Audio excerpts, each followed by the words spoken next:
Admiral Kethvar watched the human fleet approach through the observation deck of his dreadnought, his forearms crossed in what his species considered a gesture of supreme contempt. The Zilithian Empire had conquered 47 star systems in the past century, each falling before their superior technology and overwhelming firepower. Earth would be number 48. "Look at those pathetic vessels," sneered Commander Yextil, pointing one of her razor-sharp appendages toward the tactical display. "Some of those ships are over 200 years old. The humans are sending museum pieces against us." The assembled bridge crew chittered in amusement. Indeed, the human fleet was an eclectic mix of ancient vessels. Kethvar's tactical computer identified ships dating back to humanity's first tentative steps into space, retrofitted colony transports, converted mining vessels, and what appeared to be actual historical warships that belonged in a museum rather than a battlefield. "Their flagship appears to be a modified cargo hauler from their industrial age," reported the weapons officer, his voice dripping with disdain. "Shall I target it first, Admiral? One shot from our plasma cannons should reduce it to scrap."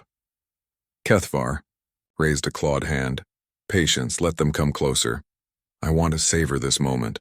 When word spreads of how easily we destroyed Earth's mighty fleet, the remaining human colonies will surrender without a fight." The human vessels moved with an odd, deliberate pattern that seemed almost ceremonial. Their formations were loose, almost casual, as if they were out for a leisure cruise rather than facing the most feared military force in the galaxy. The Zilithians had studied human military doctrine extensively. They were known for their aggression and unpredictability, but this approach seemed almost insulting in its lack of urgency. "Admiral," the communications officer reported, "the humans are requesting a parley." "How quaint," Kethvar mused. "Put them through. Let's hear what they have to say before we reduce them to cosmic dust." The main screen flickered to life, revealing a human woman with graying hair and calm blue eyes. She wore a simple naval uniform adorned with ribbons and insignia that meant nothing to the Zilithians. "I am Admiral Sarah Chen of the Terran Defense Fleet," she said, her voice steady and professional. "We've come to discuss the terms of your withdrawal from this system." The bridge erupted in chittering laughter. Kethvar's mandibles clicked in amusement. "Terms of our withdrawal. Human, you face the Zilithian Imperial Navy. Your antique ships are no match for our technology. Surrender now, and we may show mercy to your colonies." Admiral Chen smiled, an expression that somehow made Kethvar's blood run cold despite his amusement. "Admiral Kethvar, I appreciate your confidence, but before you make any hasty decisions, perhaps you should scan our ships more carefully. Your tactical computers might have missed a few details." Intrigued despite himself, Kethvar gestured to his sensor officer. "Run a deep scan. Let's see what surprises these primitive humans think they have." The sensor officer's appendages danced over his console for several minutes, his expression growing increasingly confused. "Admiral, these readings can't be correct. The computer must be malfunctioning." "What are you seeing?" Kethvar demanded. "Sir, these ships, they're not what they appear to be. The energy signatures are impossible. That cargo hauler is generating power levels that match our dreadnought. And the smaller vessels, their hull compositions are showing materials we don't recognize." Admiral Chen's smile widened. "You see, Admiral Kethvar, humans have a saying, don't judge a book by its cover. We're also quite fond of another phrase. If it ain't broke, don't fix it. But there's a third saying you might want to consider. The best upgrade is the one nobody sees coming." Suddenly, the human fleet transformed. What had appeared to be ancient patched hull plating shifted and reconfigured, revealing gleaming surfaces that seemed to bend light around them. Weapon ports that had been disguised as maintenance hatches opened to reveal cannon arrays that hummed with energy signatures, unlike anything in the Zilithian databases. "You see, Admiral," Chen continued, her voice taking on an almost conversational tone, "we humans are sentimental creatures. We love our history, our traditions. That cargo hauler you're looking at? She's the UTS Determination, launched in 2387. She's carried supplies to Mars colonies, evacuated refugees from the Proxima incident, and hauled ore from the asteroid belts. For over 2 centuries, she's got character, history, soul. The human flagship's hull continued to shift and reconfigure, revealing sleek predatory lines beneath its humble exterior.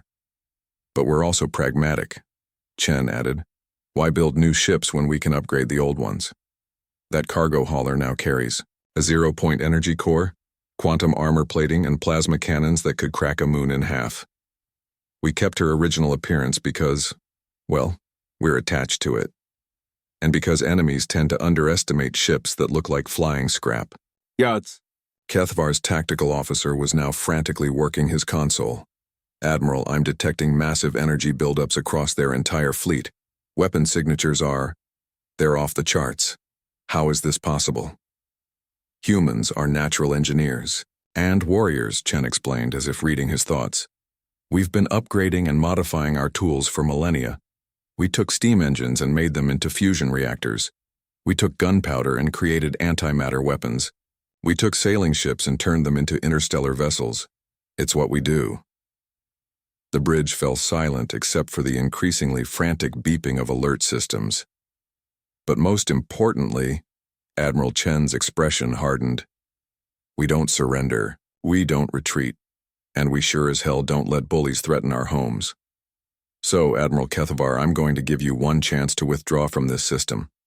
Because these old ships of ours, they've got more surprises than you can imagine, and we've had 2 centuries to perfect them.